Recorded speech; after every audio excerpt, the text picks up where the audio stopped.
A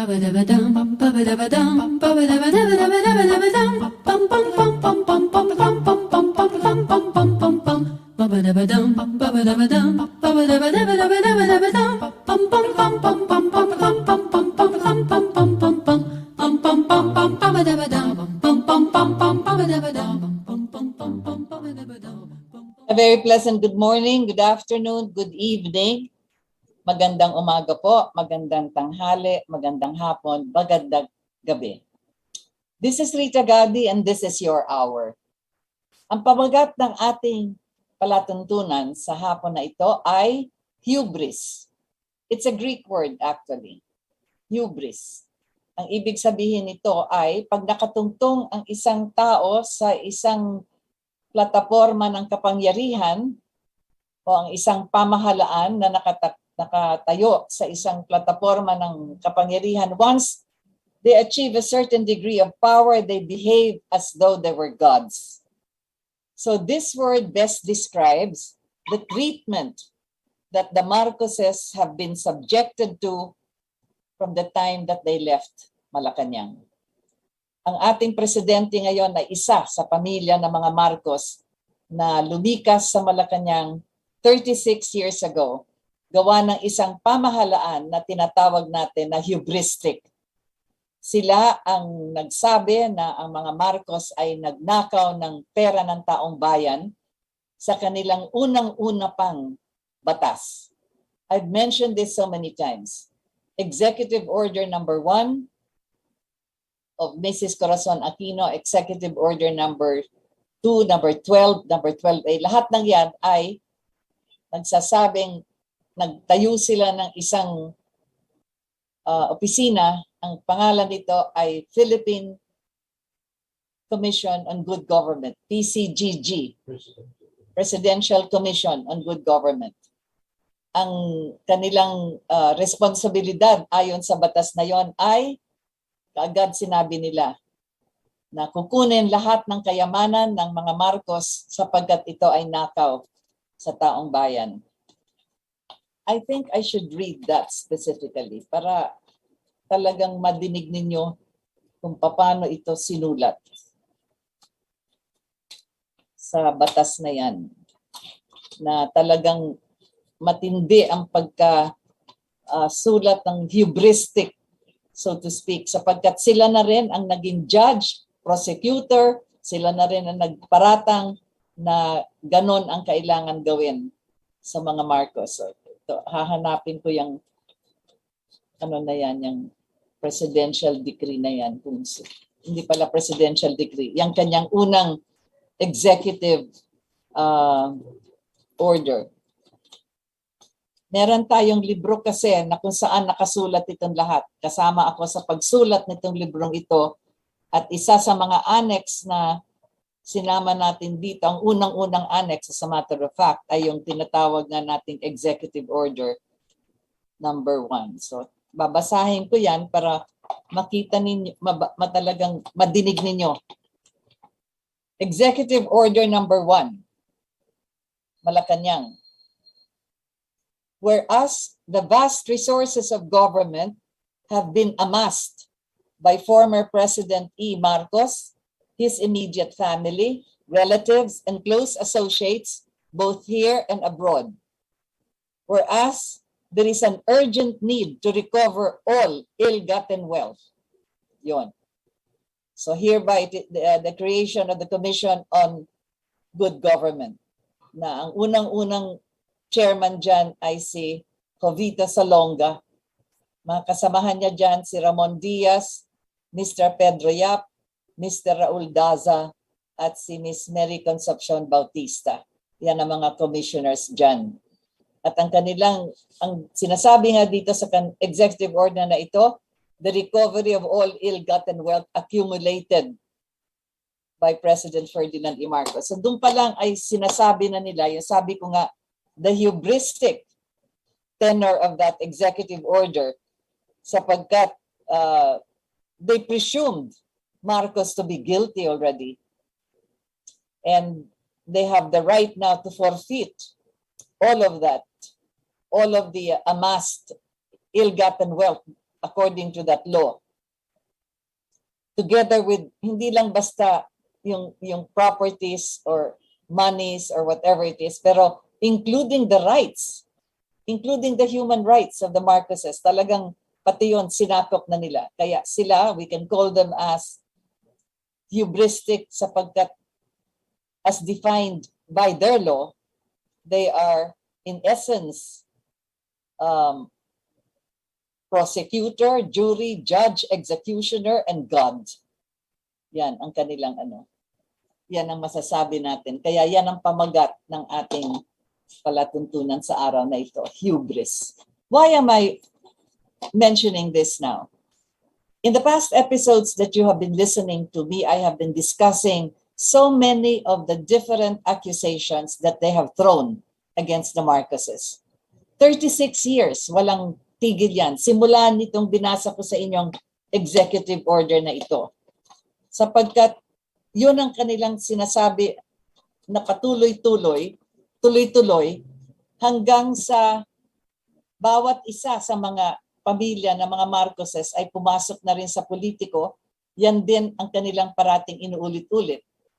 Hindi lang yung paratang na yon, marami pa silang ibang dinadagdag. Kaya ngayon, meron tayong presidente, kaisa-isang anak na lalaki ni President Ferdinand Edralin Marcos. Ang ating presidente ngayon si Ferdinand Romualdez Marcos Jr.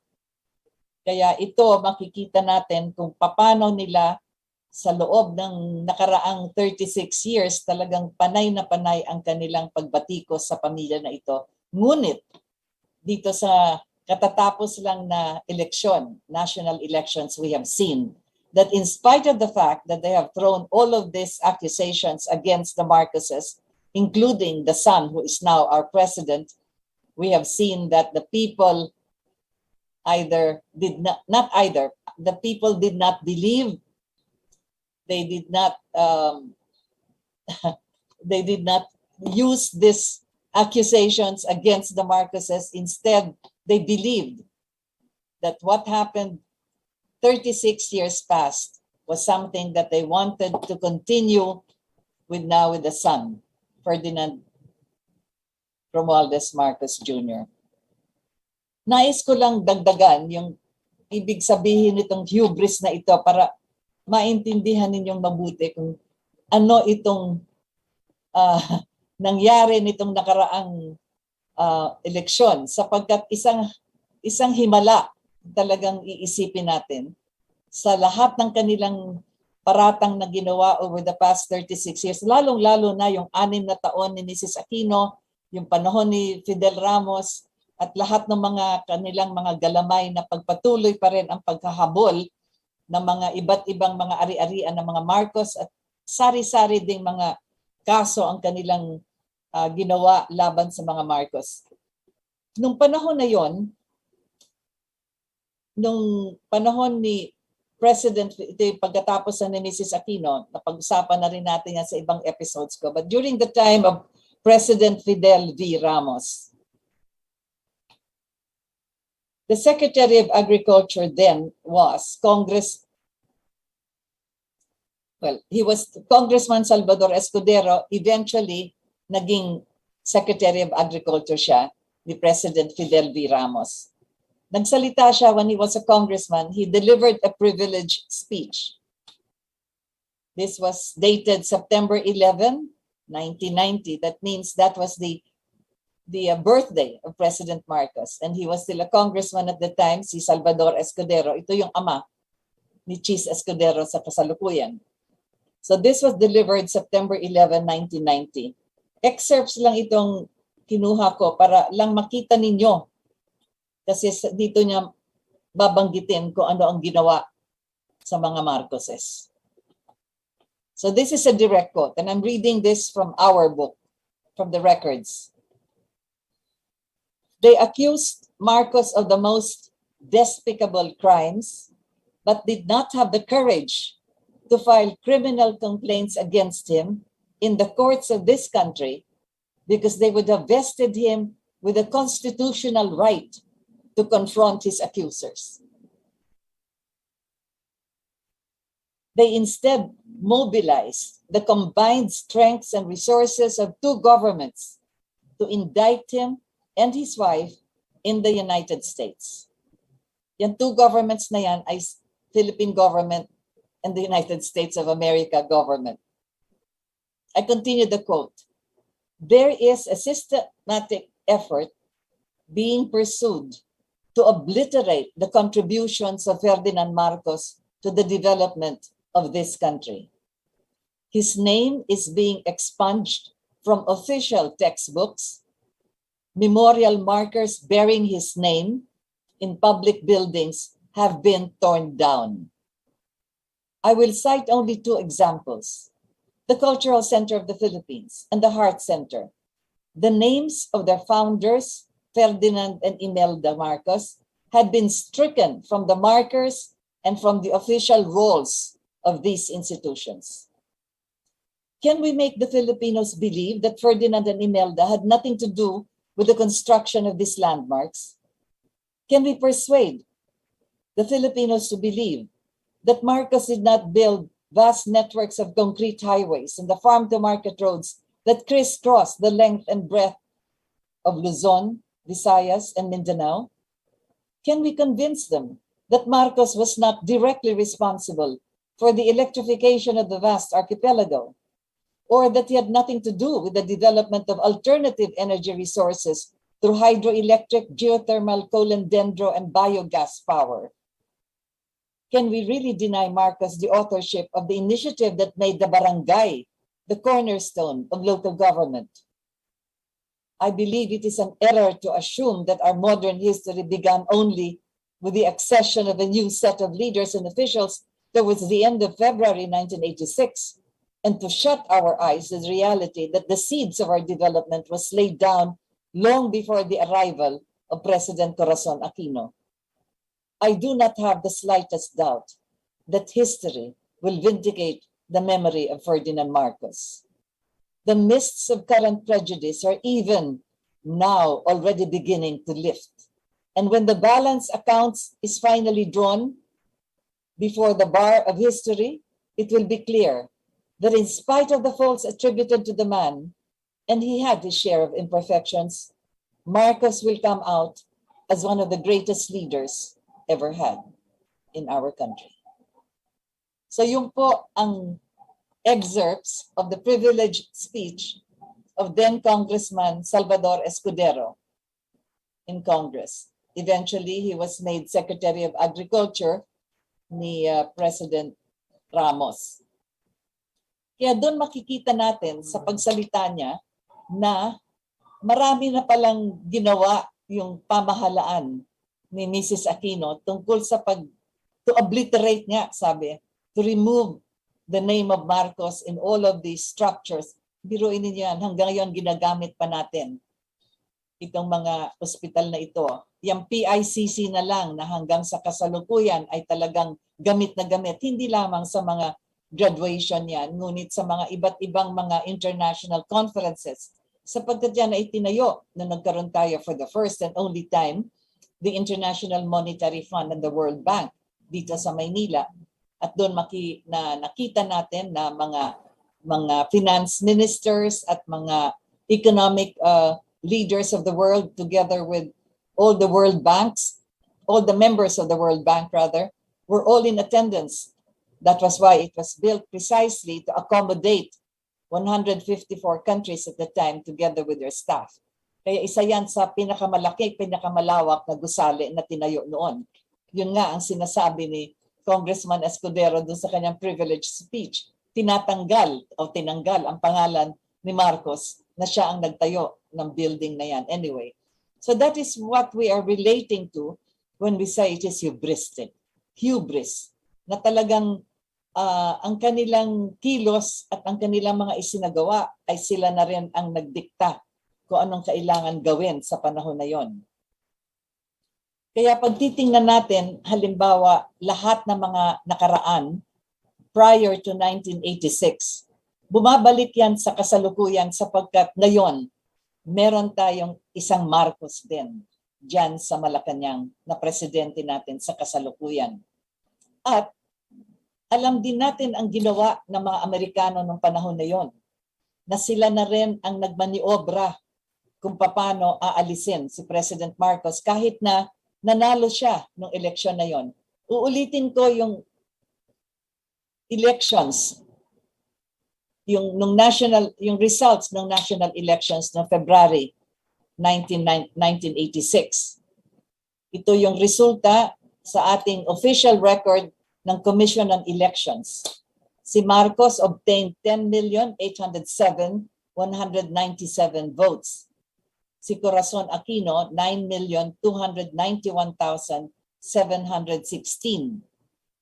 Marcos was proclaimed according to our law, according to the Constitution, by the Constituent Assembly, which is Parliament at the time, at sila ang nagproklama kay President Marcos, and legally and rightfully, he was the president together with his vice president, Arturo Tolentino. They took their oath in Malacanang. Ang nangyari doon kay Corazon Aquino, she also took her oath and then decided, according to her legal advisors, to institute instead her own government, which was, at the time, they called it a revolutionary government. Kaya makikita natin na talagang medyo nagulo din ang Washington tungkol dito sapagkat paano nila kikilalanin si Corazon Aquino if it's a revolutionary government samantalang si Marcos is the legitimate president according to the records of the Commission on Election and according to the Philippine Constitution. Kung talagang under international law, you will recognize the sovereignty and independence of the laws of a country. Kaya doon nagkaroon ng medyo hindi lang medyo, nagkaroon ng diskusyon kung anong gagawin. Pero umiral ang palakad ng Secretary of State ng Amerika at the time, si George Shultz. Kaya kung titingnan natin ang mga nangyari nung panahon na yon, kagaya na rin nung sinasabing ang pag-alis ng mga Marcoses sa Malacanang, nag-usap sila, unang-una dumating si ex-ambassador Habib at sinabi na ganito ang gagawin, ganyan-ganyan. At sinagot nga ni President Marcos, you cannot tell me how I can run my country better than I can, mga ganon. Tapos si Paul Laxalt naman, yung senator na yon, ilang beses din sila nag-usap. Siya ay nagtungo rin dito sa Pilipinas at sa telepono nag-usap din sila. Nabalitaan ninyo yung famous line na sinabi ni Paul Laxalt, cut and cut clean. Pero bago dyan ay, basahin ko yung isang portion na sinabi ni Paul Laxalt tungkol nga sa pag-alis ng mga Marcos sa Malacanang. And I quote, Senator Laxalt confirmed that the Marcoses were under the impression when they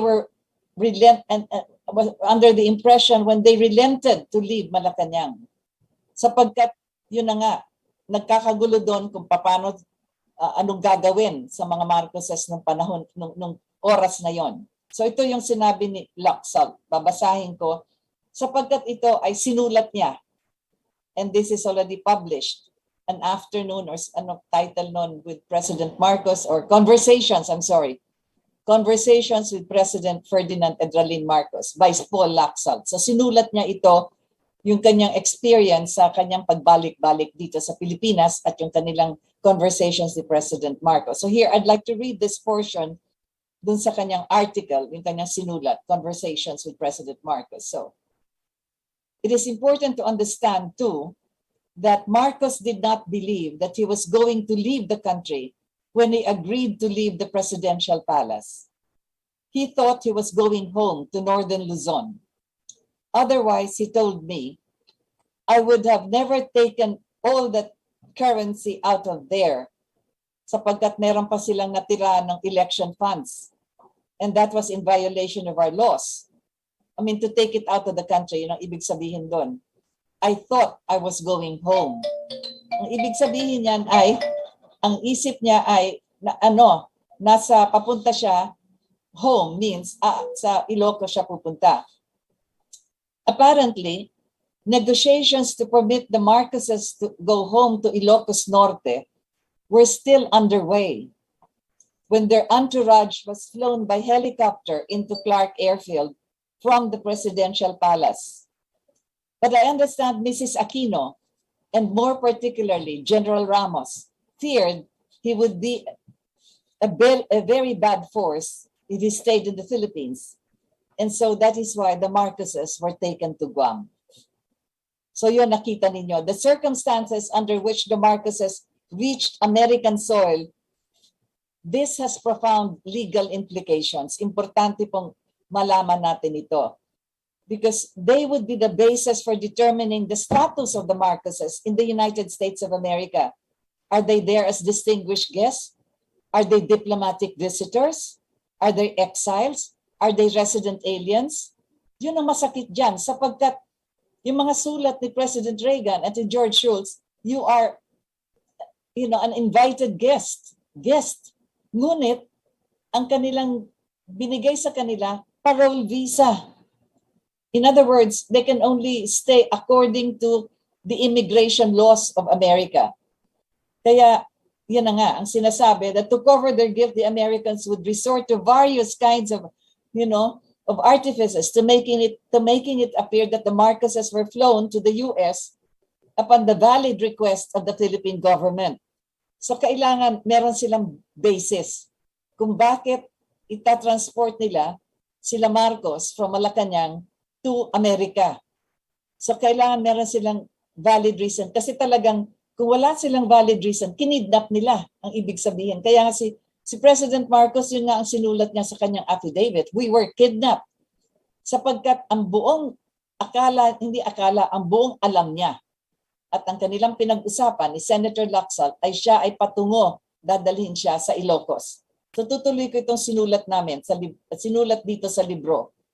So ang kinakailangan na merong official recognition yung government ni Mrs. Aquino, naka-revolutionary government.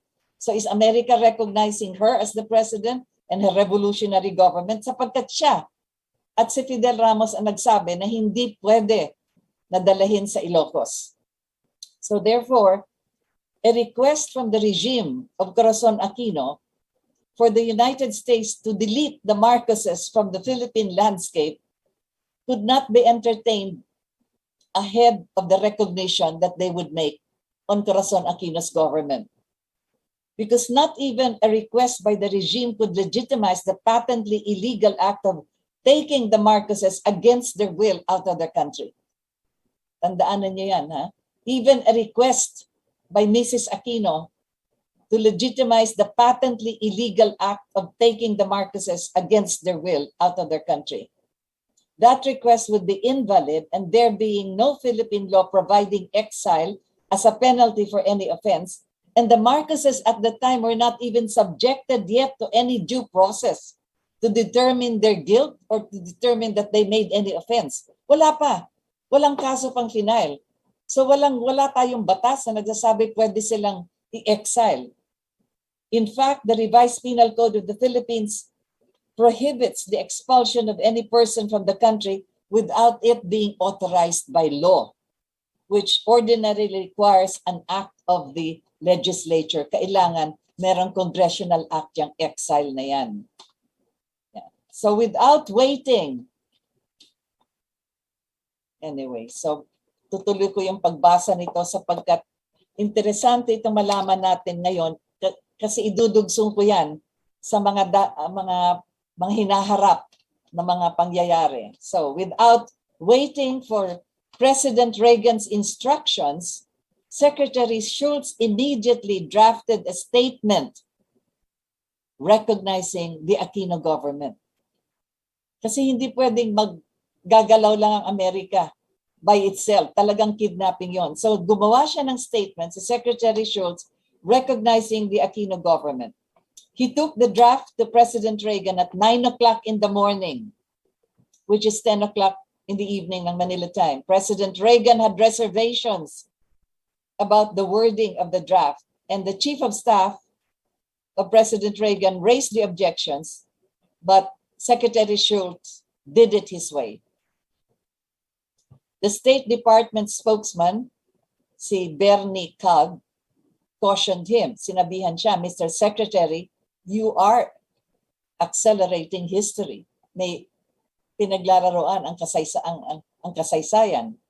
Cal did not know that Shultz was also trying to set back history's clock to insert American recognition of the Cory government before America could accede to carry out Cory's directive that the Marcoses should be flown out of the archipelago. Yung si Cobb, siya yung parang secretary din nasa opisina ni Schultz. Sabi niya, the rush to recognize the Cory regime was premature. But according to Schultz, it was terribly late and absolutely necessary. He did not care that it was nearing midnight in the Philippines. He did not care that the Cory regime had not yet formally asked for American recognition. The unsolicited recognition also had to be made public immediately. Formal notification of the aggressive government could wait, regardless of protocol and normal practice. And Schultz himself read the statement to the press. So ito yung sinabi ni Schultz to the media. Quote, "The president is pleased with the peaceful transition to a new government in the Philippines.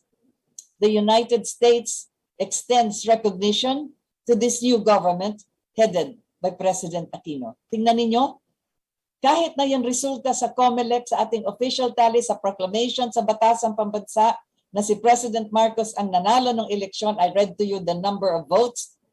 Sinabi ito ni George Schultz in public, over radio.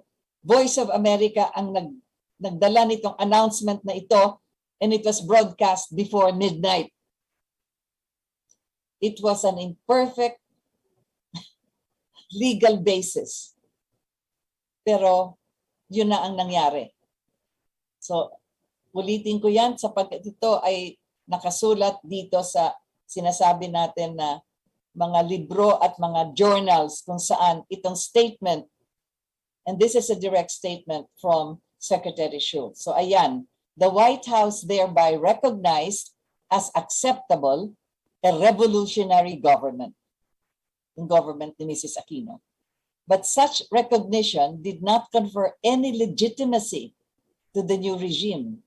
Hindi pwedeng ang Amerika ang magbibigay ng legitimacy dyan.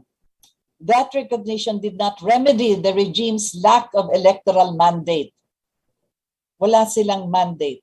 Kaya tinatawag ng revolutionary government. And the adoption by the world's most powerful country did not change the character of that regime, of the regime of Mrs. Aquino. So yun ang nangyari noon. So nakita ninyo, in the unholy hour of 2:30 the next day, ginising sila President Marcos sa Clark Air Base at sinabihan sila na yung ito, I will read it directly. They were told that the base was facing an assault by communist rebels and that therefore the Marcoses had to be evacuated immediately by aircraft. Can you imagine? That sprawling Clark Air Force Base was, quote, surrounded by communists. That was an obvious false statement. And also its improbability. But nonetheless, as an excuse to evacuate the Marcoses to safety, yun ang kanilang ginamit na dahilan na ginising ng madaling araw ang mga Marcoses para sila ay alisin sa Clark Air Base sapagkat napapaligiran din ng mga komunista. And from there, we saw the evacuation from Clark Air Base to Guam and then to Honolulu. Diyan natin makikita kung ano ang mga nangyari ng panahon na yon. Sapagkat, yun na nga, sinasabi ko na yan ang hubris. Sila na rin kasama ng pamahalaan ni Mrs. Aquino at ang Amerika became hubristic. Sila na ang Diyos at the time. They decided against all laws, against the act of state doctrine, against the immunity of President Marcos, against his being the sovereign head of a sovereign republic, against all laws. Basta sila na ang nagparatang at sila nagsabi, yan ang kanilang pagka-Diyos. So, diyan natin makikita na sa dinami-dami ng mga salita at mga kinekwento ng iba't ibang tao tungkol sa nangyari ng panahon na yon ay Yan ang mga huling oras ng nangyari sa mga Marcoses nung 5 days of February 1986. Bakit ko ito pinag-uusapan ngayon, yung hubris na yan? Sapagkat nais kong idugsong sa pangyayari ngayong 1986. Nakwento ko na rin sa ibang episodes ko lahat ng ginawa ng Amerika para alisin si President Marcos. I read so many portions of the book of George Shultz. He was bragging about all the people that he invited to join him when it came to the tawag nito, lahat ng gagawin ng Amerika sa mga Marcoses. Ito, I wrote about this, the violation of the Act of State doctrine. I will read this. The head of state of a foreign government is told to leave his residence, his office, the seat of power, against his will. Yan ang ginawa ng Amerika. Ulitin ko. The head of state of a foreign government is told to leave his residence, his office, the seat of power, against his will. Marcos is told, quote ito, cut and cut clean by Senator Paul Lacson. Senador lang yan, nagsabi yan sa ating presidente.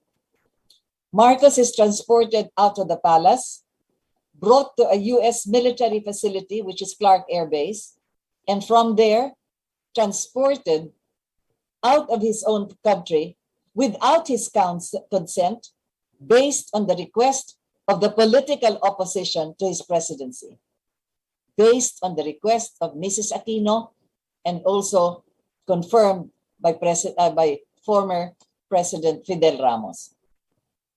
Is this act legitimate just because it is the United States of America performing such an act?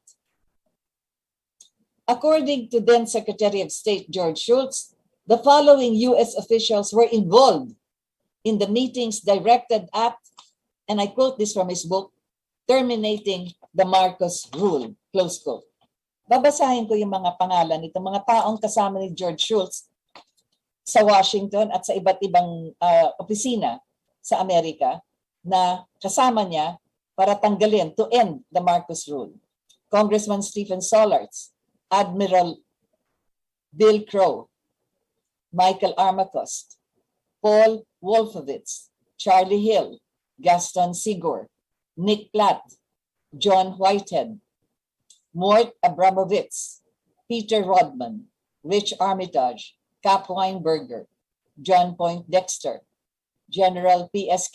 Kelly, Philip Habib, Robert Gates representing Bill Casey, Bernie Cobb, and in Manila, Stephen Bosworth, together with the Foreign Service officers in the staff of George Shultz. Lahat ito nasulat din ni George Shultz at kanyang dinescribe din kung anong mga opisina ang hawak nitong mga taong ito. Binabasa ko lang sa inyo ang mga pangalan. So yan ang katanungan. Is legitimacy automatically granted to the Aquino government by virtue of its having taken over the seat of power through the assistance and the recognition of the United States Secretary Shultz or the United States government? What happened to the legal basis of the elections in the Philippines? What happened to the constitutional basis of Marcos's election, proclamation, oath of office, and administration? Yan. Mahabang debate yan at talagang walang katapusan, ngunit yun na ang nangyari. Nagkaroon tayo ng 6 na taon ni Corazon Aquino, nagkaroon ng eleksyon para susunod sa kanya yung si Fidel Ramos. Nabanggit ko lang sapagkat konektado ngayon ito sa mga ating hinaharap na mga mangyayari pa. Kamakailan, napanood natin sa telebisyon at nadinig din ninyo at pinakita rin at ito ay kinwento at binigkas ng ating Presidente Ferdinand Marcos Jr., iba't ibang mga ambassadors, iba't ibang mga representatives sa mga governments na bumisita na sa kanya. Wala pa nga siyang opisina, doon pa sa kanyang headquarters. At sila ay nag-acknowledge na siya na ang mapoproclaim na presidente. At sa madaling salita, nagbigkas din sila ng kanilang intensyon na tumulong sa pamahalaan ni Ferdinand Marcos Jr. Isa sa mga dumalaw sa kanya ay mga opisyal na nanggaling sa United States of America. At nasabi nga na si President Biden mismo, nakasakay siya sa eroplano niya, Air Force One ng Amerika, ay tumawag din kay President Ferdinand Marcos Jr., nag-acknowledge, nag-congratulate, at nag-imbita na sa gandang panahon na according to his schedule, kung ano man yun, ay inanyayahan niya for a state visit to the United States of America. Presidente Ferdinand Marcos Jr. Yung nangyari sa kanyang ama, dinala sa Amerika against the will of his father. Ngunit sovereign president siya of a sovereign republic. Meron siyang taglay na immunity as a head of state that is recognized by international law. Ngunit tinanggal ang kanyang immunity. Hindi natin alam yung dokumentong nagtanggal niyan. Pero ang pagtanggal ng immunity can only be done by the person himself who holds that immunity, which is the President of the Republic of the Philippines at that time. Ngayon, anong sabi nitong representative ng Amerika ngayon? Oh, you're immune. Kung pupunta ka ng Amerika, sinabi kay President Ferdinand Marcos Jr., you carry your inherent immunity, you're immune.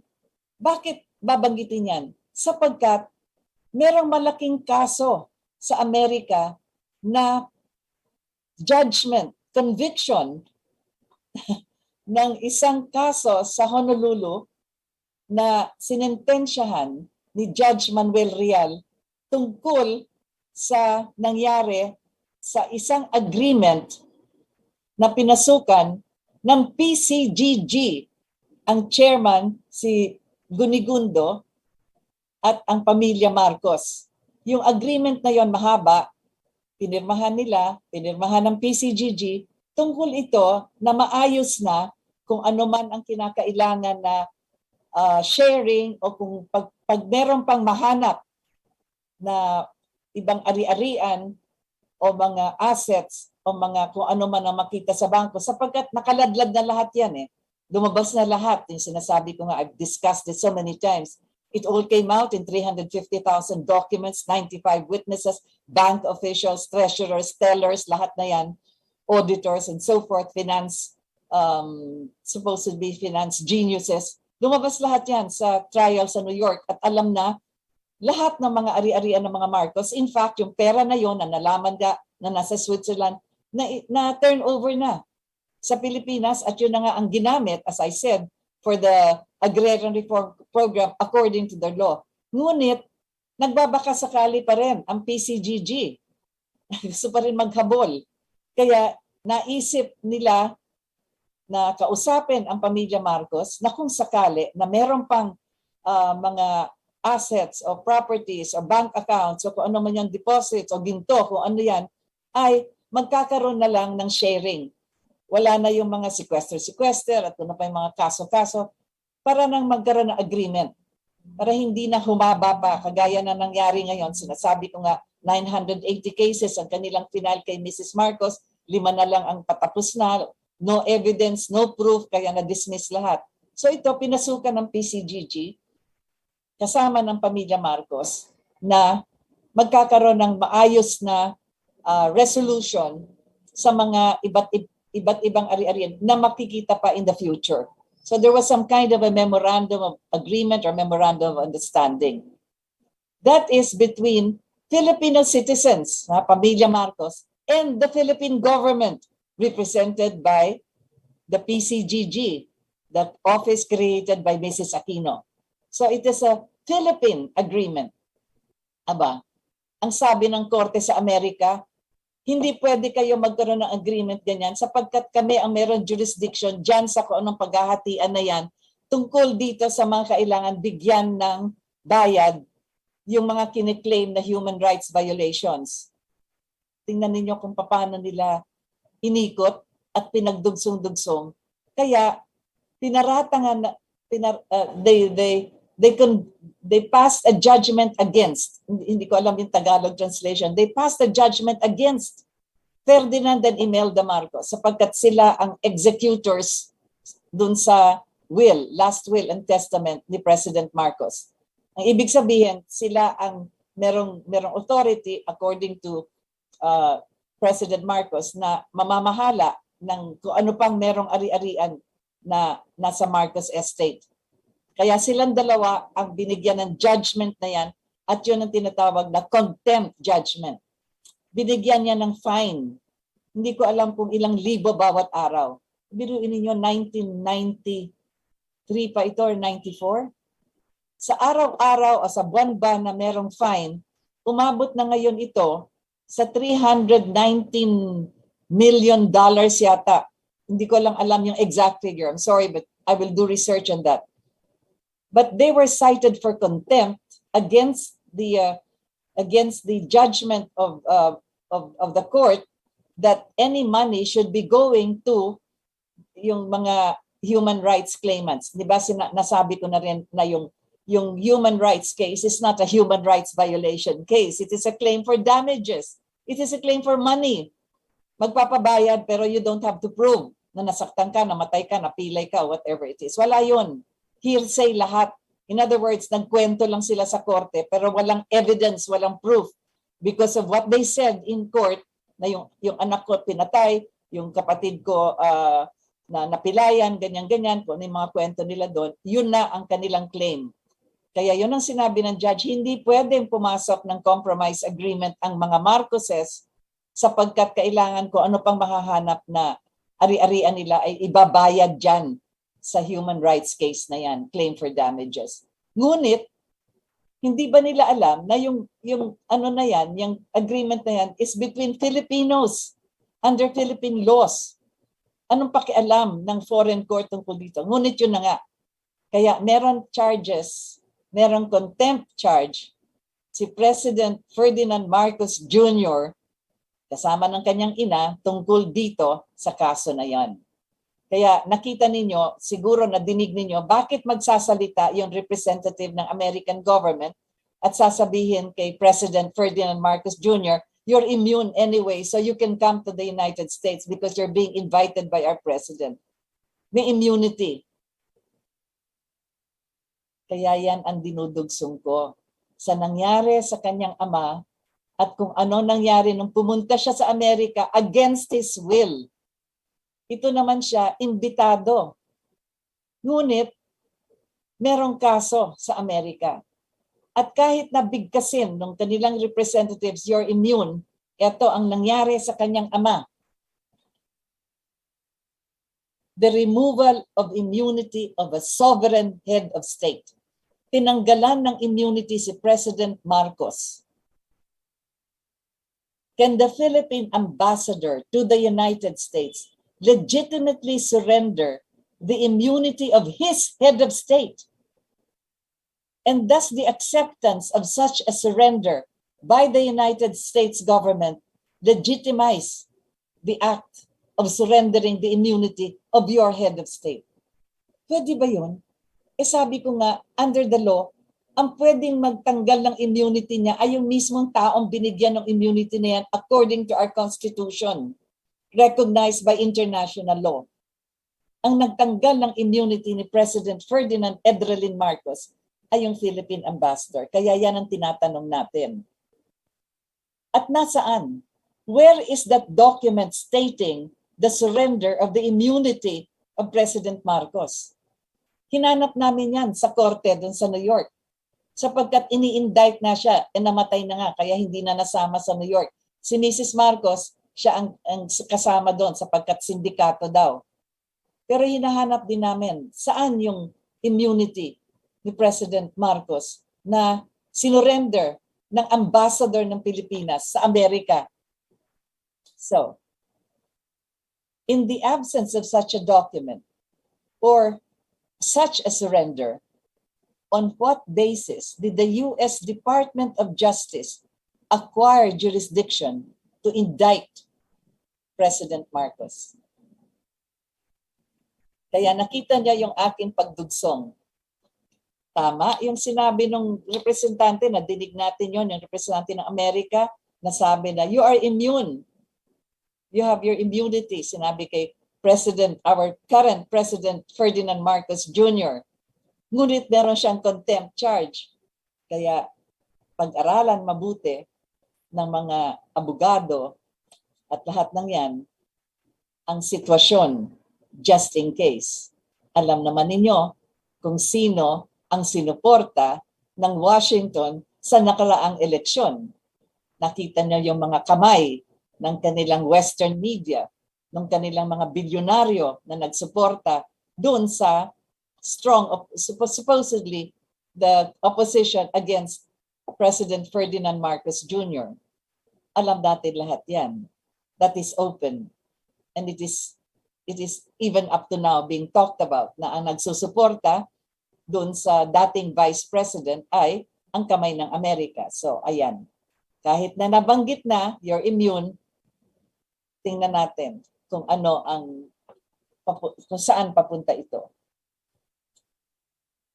At yun na nga ang sabi ko, ang sulat na binigay ni President Reagan, sulat na binigay ni Secretary Schultz, pinaabot kay President Marcos, ang ganda ng pagkasulat nun na sinasabi nga that you're an honored guest. Ano bang sinabi dito ni Ronald Reagan? Dear Ferdinand, yun ang sabi niya, babasahin ko. Rarely is a national leader called upon to make a single decision so crucial to the future of his country as the one which you reached yesterday. I believe this is dated February 26, 1986. Yung sinabi ko nga, kasi magbibigay ng announcement si George Shultz that they recognize the Aquino government, di ba? Kasi yun ang kanilang magiging basis kung bakit paaalisin si President Marcos sa Pilipinas sapagkat mararecognize na nila si Corazon Aquino. So ito yung sinabi nga ni Reagan sa sulat niya. From your days as a decorated patriot in World War II until the present moment, you have shown yourself to be a brave and courageous leader.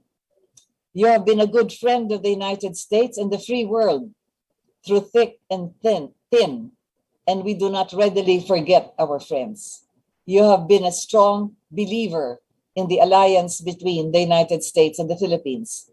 In your departure from power, you have demonstrated the very same remarkable courage and determination. You have chosen peace over confrontation and democracy over anarchy. I believe that after all is said and done, your countrymen will remember you for this deed above all others. Sincerely, Ronald Reagan. Yon ang sulat ng Presidente ng Amerika. Ito naman ang sinabi ni George Shultz. Over the past several days, ito kasi yung several days na talaga nagmamadali silang tanggalin si President Marcos. Over the last several days, you have demonstrated a courage and restraint that prove beyond doubt the depth of your love of your country and your sense of honor. A choice of enormous magnitude for the future of the Filipino people is in your hands. You have chosen wisely, and I want you to know that I deeply respect that decision. Oo nga, pagkatapos bombahin nila ang Malacanang 2 beses. In your long years as president, you have proven yourself to be a staunch friend and ally of the United States. Your commitment to reason and your decision to avoid violence and bloodshed does us all honor and will be remembered by both the American and Filipino people as an act of patriotism. Sincerely yours, George P. Shultz. O, ano ba yan? Diba? So yon. Hello, hello. Welcome to America, etc. So yan ang sinasabi kong dinudugsong ko.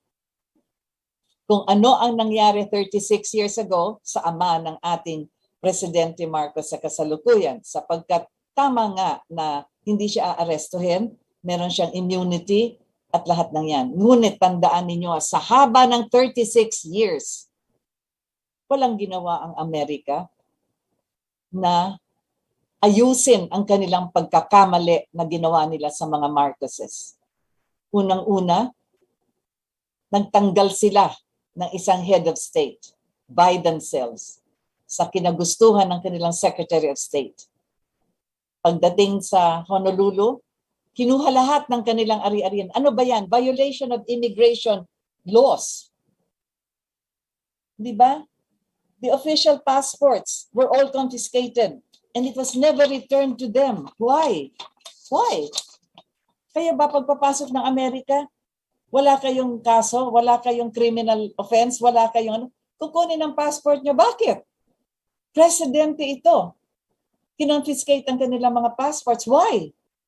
Under what provision of the US law are diplomatic passports of foreign officials confiscated? What happened to the diplomatic immunity of the Marcoses? Wala pa silang kaso nun. And kung magkakaso man, hindi man nang convicted sila. Kararating lang sa Amerika, February 27. Ano ba yan? Why were the Marcoses issued parole visa instead of the regular? Ano ba yung mga visa natin pag tourist ka o wala kang business sa Amerika, gusto mo lang mamasyal doon, gusto mo lang gumastos ng dollars doon? Di ba, ang tawag doon I-94? I-94 form yun. And under what provisions of the Immigration Naturalization Service Law ng Amerika that a foreign head of state and members of his family will be issued parole visas? Parole visas. Under what circumstances did the Marcoses enter the United States of America? Anong circumstances yan? Refugee ba sila? Are they escaping criminals? Ano ba yan? Bakit yan ang kanilang binigay, parole visa?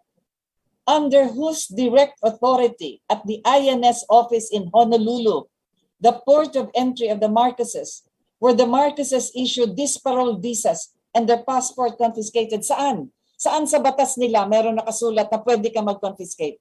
Yan ang sinasabi ko. Errors that happened then, kailangan i-correct. May presidente na naman tayo na Marcos ngayon. Ano ito, pababayaan na lang natin? Sapagkat nakaraan, 36 years ago, and all the laws they violated. At sa customs law nila, American customs law. Why were the Marcoses' personal effects seized upon entry sa Hika Military Air Base? Bakit? May dala ba silang droga? May dala ba silang mga armas sa kanilang mga gamit doon, sa mga damit nila? Anong US law na magsasabing pwedeng i-confiscate yan? You see, there is none. They were not able to cite this. We asked for this even then. They could not cite any law in the customs law of America. What provision in the US custom law authorizes the confiscation and seizure of the personal effects of a foreign head of state and members of his family traveling with him? What American customs law? Wala silang mapakita. Wala. They violated their own law by confiscating.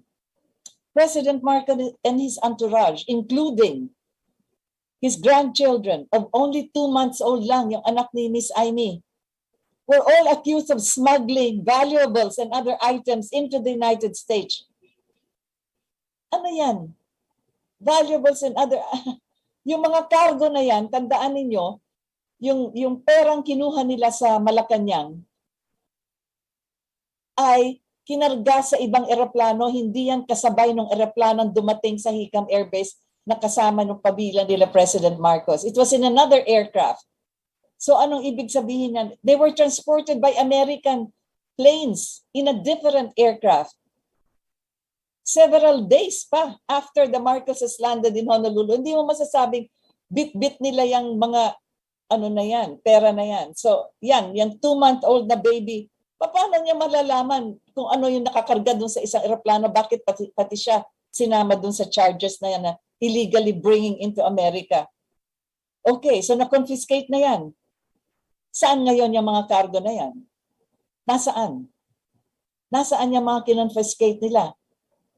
Acquitted si Mrs. Marcos sa sa New York. Nasaan?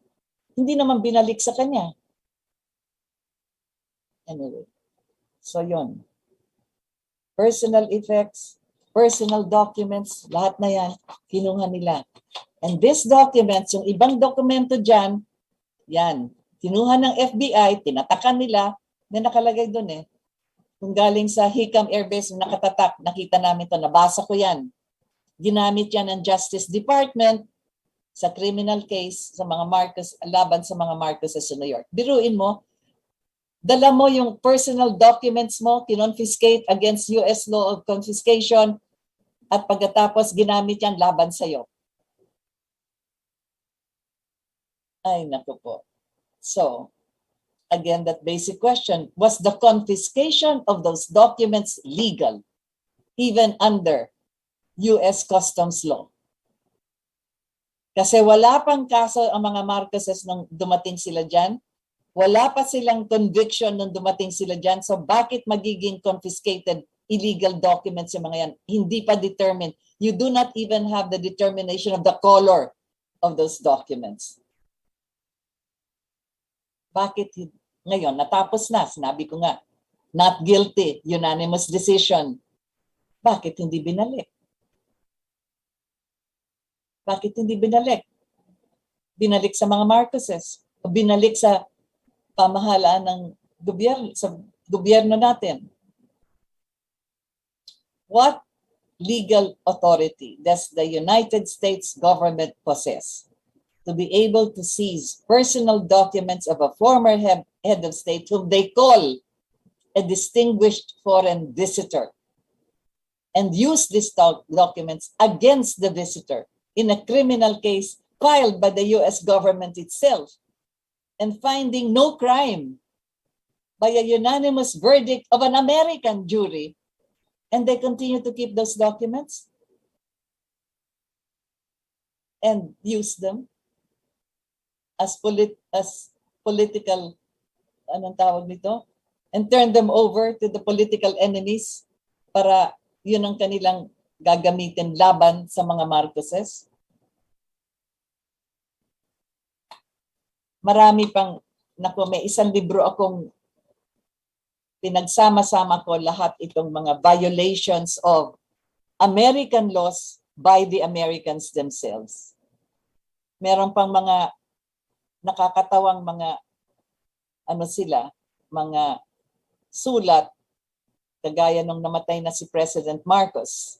Susulatan nila si Mrs. Marcos at sasabihin na hindi pwedeng galawin yung remains ni President Marcos at dalahin kahit saan, even within the United States of America.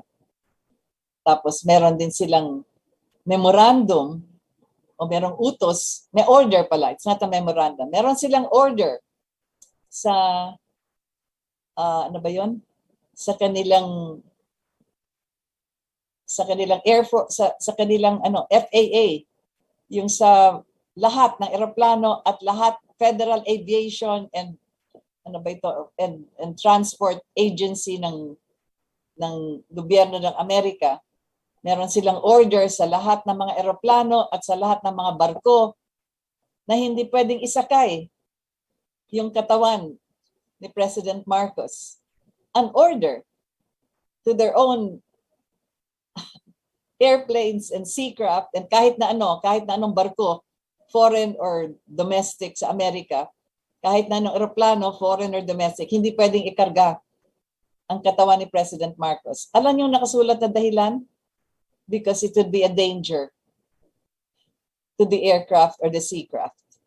Parang mabubuhay si President Marcos sa loob ng eroplano o sa loob ng barko.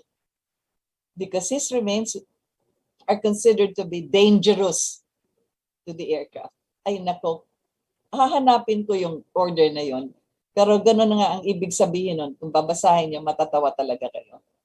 And then of course, several other regulations na pinaratang nila kay Mrs. Marcos na kung siya halimbawa ay from New York, gusto niyang dalawin yung remains ng kanyang asawa ni President Marcos sa Honolulu na temporary, nakaandun pa yon, hindi pa nauuwi sa Pilipinas, kailangan siya humingi ng permiso sa immigration office. Sasabihin niya yung oras, kung ano oras siya aalis sa New York, anong kanyang sasakyan, anong oras siya darating sa Honolulu, gaano katagal siya doon sa Honolulu, o babalik pa ba siya sa New York, sinong kanyang mga kasama, at kailangan ikwento niya kung bakit kasama niya itong mga ito, kung yung yaya niya, o yung taga-plancha ng kanyang falda, o yung taga-ayos ng kanyang buhok, kailangan ilalagay kung bakit yan ang kanyang mga kasama, sapagkat baka isa dyan ay piloto, o yung isa ay deep sea diver, o whatever it is. I'm trying to be humorous as far as this is concerned. So marami pa yan. Kaya ngayon, sinasabi ko nga, kung sino man itong mga taong ito sa kasalukuyan, kagaya ng most powerful country in the world na nakipagtulong kasama ng Republic of the Philippines nung panahon ni Mrs. Aquino at ni Mr. Ramos, na sila ang talagang nagtulungan para litisin ng mga Marcoses, at ngayon meron tayong isang Marcos na presidente. Dinudugsong ko lang ang panahon na 36 years ago, ganon ang kanilang pinaggagawa sa ating Pangulong President Marcos. At sana naman ay sila ang kailangan mag-apologize sa ginawa nila sa ama ng ating presidente ngayon. At hindi lang yon, wag na nilang subukan pang kumilos ng masama laban kay Ferdinand Marcos Jr., our president. That is all that we will have to say. And let us pray that people such as these will no longer be behaving like gods, hubristic in all aspects. So that's all for this afternoon. Thank you for having joined me. And your hour is our hour, and I wouldn't have time. May time pa ba tayo para basahin yung ating mga, maybe I just go over this briefly, itong ating mga nag-message sa atin. From Riyadh, watching you, it's very enlightening. Leo Bossi, Jerry Heralde, who does the Benta Boy FBI, nakakarma na din, kaya tahimik at malapit din manahimik sa tuloy. Anyway, so Jerry, let us just give prayers. Granny 68, ulianin na raw si Ramos. Ay, ewan ko ba? Bakit ba lahat ito? Yun na nga, malungkot, ano? Aurea Tamulian, Madam Imelda Marcos ang nagsabi sa mga kanilang kanyanan. Jake, tanggalin na yung PCGG na yan, and several others. So I just read some of these, and thank you very much for having joined us. And several of those laws that America should apologize for to our president, what they did to his father, they violated their own laws, by the way. So ganun na nga ang nangyari nung nakaraan 36 years. But now, as we have said, people did not believe all of those lies that they have thrown at the Marcoses. As sabi nga, how can he be a plunderer with all the infrastructure that he has built and all the different programs that he has instituted? Oh my goodness. Anyway. So again, thank you very much for having joined us. This is Rita Gadi, and this has been your hour.